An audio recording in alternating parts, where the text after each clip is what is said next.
Patrick, hit us with some stats, won't you? Stolen was released on September 14th, 2012. I believe this was shortly after Ghost Rider Spirit of Vengeance came out. So these were the last two summer blockbusters. On the downward trajectory. Yeah. This was it, man. This was the end of the ride. Right after this, he started going back to indie films and really embraced his original roots that really got him to stardom in the first place. These weird, quirky, offbeat films with fresh directors. Nick Cage said that he did it because he wanted someone else's, a younger generation's interpretation of him, because people had grown up seeing him and he wanted to reinvent himself. He felt, Ghost Rider Spirit of Vengeance was soul-crushing and horrible for him. And he wanted a fresh start, do something new. I don't know what this. We'll get to it, but this movie is just such a first of all, okay, let's get into the budget of this movie is $35 million, which is crazy to me. This movie just features Nick Cage just running. That's the whole movie. It's just Nick Cage running, and it's just so bad. So clunky and just I don't know. It feels so cookie cutter too. 35 million. It's kind of believable to me because it feels like they were giving it a chance. Like it's Nicolas Cage teamed up with the guy who did Con Air, doing an action movie that's coming on the heels of Taken, and it's like he's a bank robber with a heart of gold, yada yada yada. It's like, oh, okay. So like I said, they pitched it, and some studio exec was probably like, all right, here's a check, go make something good, and they didn't turn out that way. It's like they didn't. But it just, as opposed to these movies we've seen where there's like a $5 to $8 million budget, that it's obviously low budget crap that they're just trying to spew out a movie like Arsenal or something. It felt like this originally. They tried, at least in the pre-production stage or something, because it's I do wonder if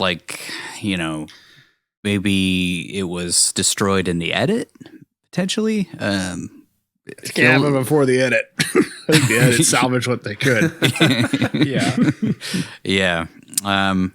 This movie sadly made $18 million on a $35 million budget, which is definitely a bomb. Kind of catastrophic to the bottom line of the studio. Like $35 million and you made 18. I mean, what they're expecting is you're going to double, if not triple, what they give you every time these Hollywood budgets come out. And I do think, a big part of that is because this movie was directed by Simon West, who had previously done Con Air, which was the debut film for him. It was kind of the thing that launched Nick Cage into this trajectory of doing action movies. Of course, The Rock came before that, but as we discussed on the Rock episode and the Con Air episode, is Nick wasn't really the action star. He was just kind of the goofy scientist who was along for the ride, whereas in Con Air, he was really the action lead. And his whole run really lasted up until this movie. So it's kind of bookended perfectly with Simon West on both ends of his action career. Simon West, of course, also did Lara Croft Tomb Raider, as we discussed on our Con Air episode, The Mechanic, Expendables 2, and as we previously mentioned, how can we forget the music video for Never Gonna Give You Up by Rick Astley? One of his debut projects. This was written by David Guggenheim, who also wrote Safe House and soon to be Safe House 2. Oh my God. Awesome. The Christmas Chronicles, that Kurt Russell thing, they didn't bring him back for the sequel for some reason. They just used his characters. And he is the creator and lead writer for the TV show Designated Survivor, that Kiefer Sutherland show where he's like 700th in line for the presidency and everybody dies somehow. Yeah. I don't know what the story of that show is. That's pretty much it. Yeah. Everybody dies Okay, and then he becomes president. Right. It looks great. I'm in. It ran for a while. Did pretty well. Was it on for a while? Yeah, it was on for. Or is it still 4 on? seasons? No, it's over. He's got a new show on Paramount Plus. Mm-hmm. Rabbit Hole. Kiefer does? Mm-hmm. Yeah. Man, he just keeps lining up projects. Fuck yeah. Jack Bauer never dies. He looks so old now. He does. Yeah. And like, not like his dad. Like his dad looked good as he got older. Yeah. Yeah. Kiefer's just not aging the same way. Donald still Alcohol looks do good, that too. man. To this day. Yeah. Shot by Jim Whittaker, who also shot King of California, that Michael Douglas film. One for the money, and he also just recently shot the new Hawkeye series for Disney Plus.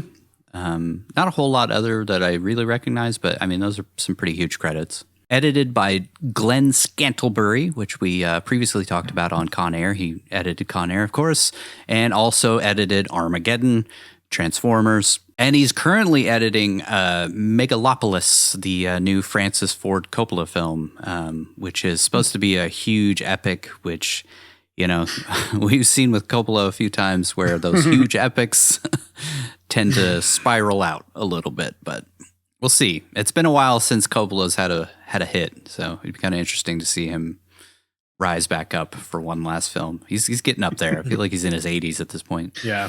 Yeah, I'm always surprised he's still alive. Yeah, me too. He's like, if my nephew can do it, so can I. I don't know why he's Jewish all of a sudden. Italian. He's Italian. Music by Mark Isham, of course, who we also previously talked about on Bad Lieutenant, Protocol New Orleans, and Unbearable Weight of Massive Talent. And we'll also be talking about him on our next episode. Not our next episode, but when we do the movie next. Yes.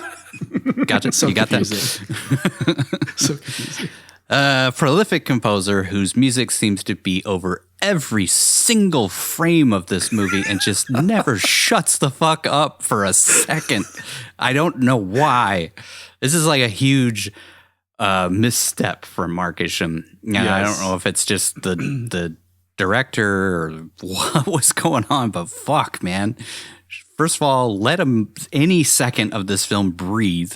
And why is there spy music over everything? And then there's like this weird like dark theme that comes over certain things. It just like none of the music seems to fit any scene ever.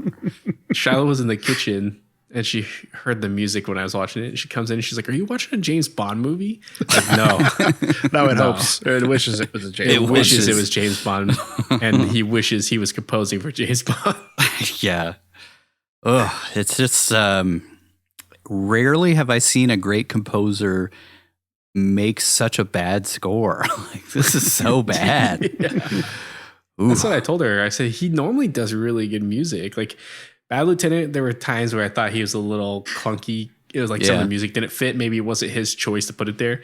But I was like, most of that music in that movie was great. I really enjoyed his music, his score for Unbearable Weight or Massive Talent. And this one just felt like a huge miss for him. Huge miss. I pointed out several times throughout the breakdown, but like, it's just the music just never fits. It never fits.